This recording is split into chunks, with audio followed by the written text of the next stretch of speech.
Yeah, I think I'm tired of working on the design. Hey, welcome back, guys. This is part 1.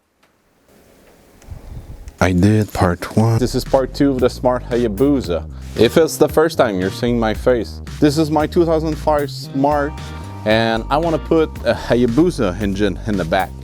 So part 1 was the complete disassembly of the car, and now part 2 is the design. So welcome back. If you want to see part 1, I will put the link somewhere, probably here in the description. I know guys, it's been a month since part 1. We're now in February, and the design is completed, and I'm stoked because it took a long time. It was a long process, but now it's done. I can now start up the fabrication phase, which I'm more than happy to begin. But this is, as I mentioned, part 2, and we're gonna talk about the design. For part 2, the design, I can divide this section in 4 easy steps. The first one being the disassembly. This is done. That was part 1, first video. The second step is to buy all the parts that I need to rebuild the car. For step 3 is to measure all the parts that I bought and some sections on the car that I know that I will attach mount supports and rear and front suspension.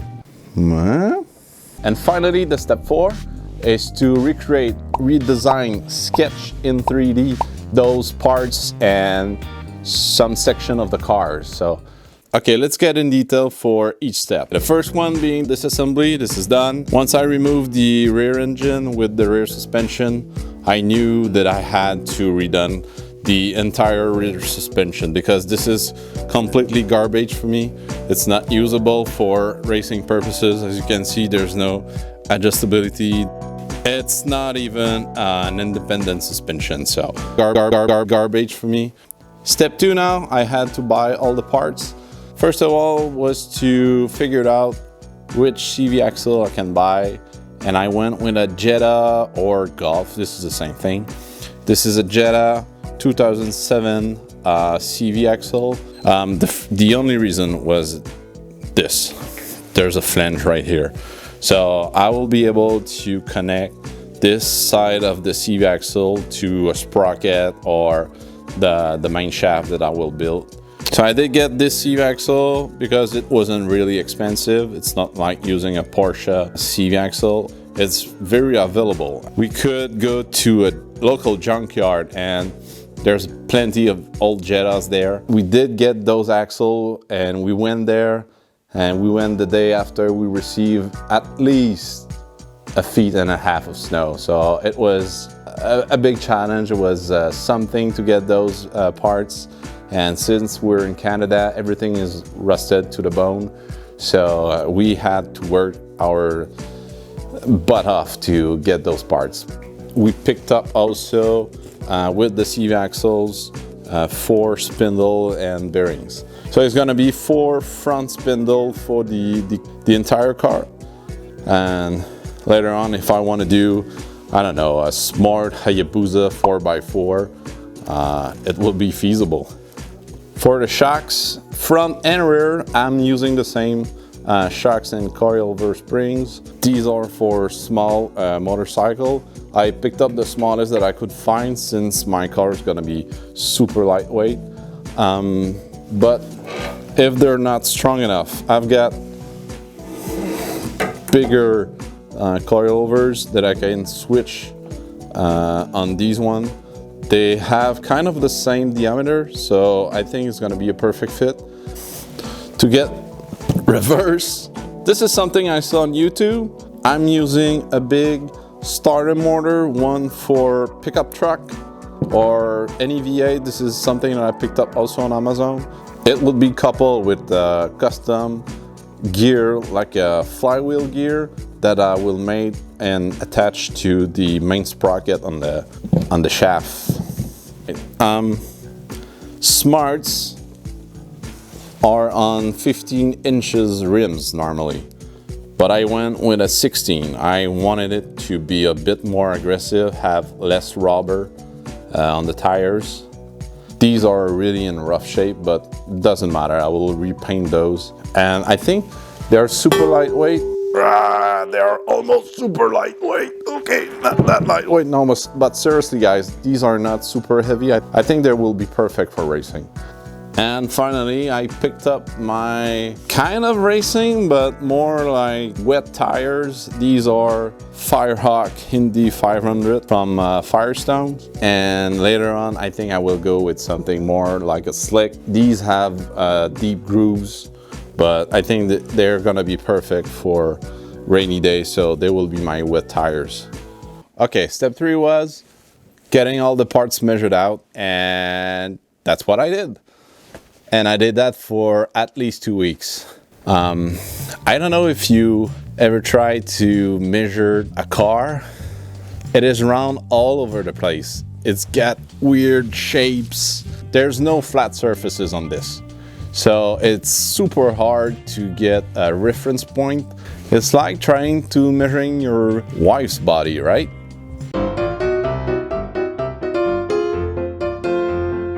Don't do that, no. So I did that for the last 2 weeks, and boy did I took a lot of measurements. So step 3 is done. And finally you can start the design. So let's get inside the house because it's freaking cold here. And we're back inside, great. Let's talk about the design phase. Let's start with the front suspension. So you have so many things you have to consider when you're designing suspension, especially if you want to build a kind of racy-ish car suspension. You have the kingpin angle, you have a caster, you have if you're gonna put toe in or toe out on your wheels. The roll center is very important. The pinch center, it is also. You're gonna have some gain when you will brake, and when you're gonna accelerate, it's gonna help you push up the car. So something very critical to me was bump steers. I think using a 3D software is the best way to figure out all the length you have to build your car. You have to build the suspension, and without this, I don't know what I've done. So something that I figured out in the rear suspension, having bump steers. When you're entering a corner and you're producing a toe out on the rear, that's producing a very bad and unstable race car.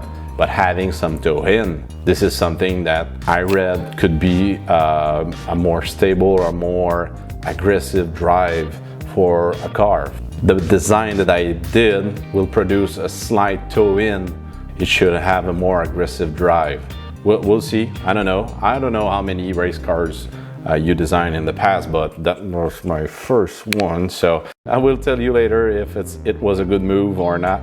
So moving on, as you can see, it's gonna be a very quick and easy way to build a front suspension. I've got one major single part.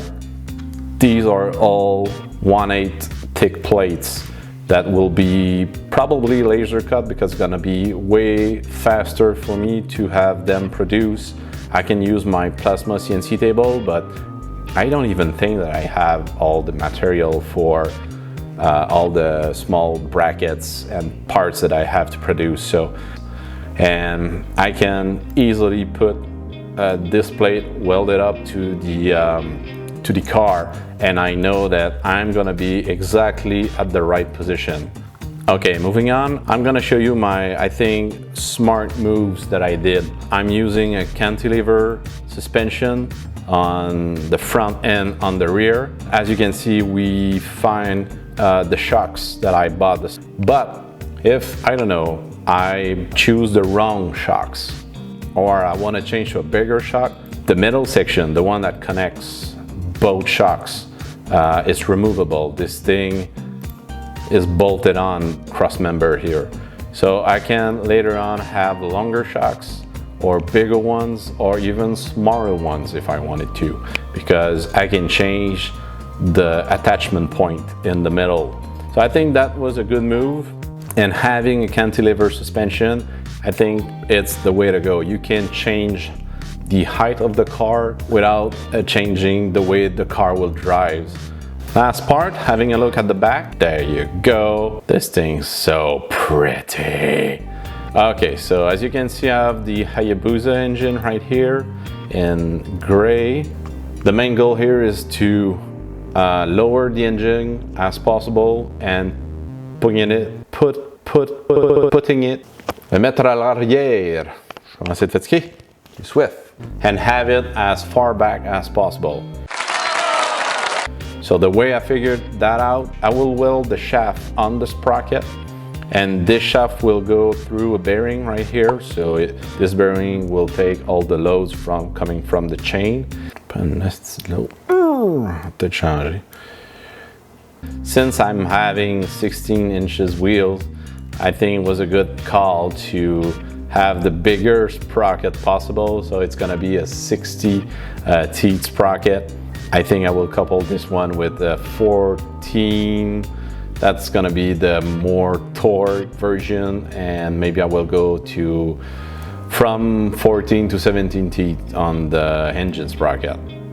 And now we can see that we have the reverse starter. So that is my big truck starter. This is the custom flywheel gear that I will laser cut later on. So, and if you want to see what it looks like when I just rotate these two together. Ooh. So, all right, that's it for me. I think it's been, I know it's kind of boring, but I had to show you guys what I did for the past month. In conclusion, I know the design seems like a long process, and in a way it is. But matter of fact, this is an investment. The time that I spent measuring and designing the car will pay off later on the fabrication and on the testing.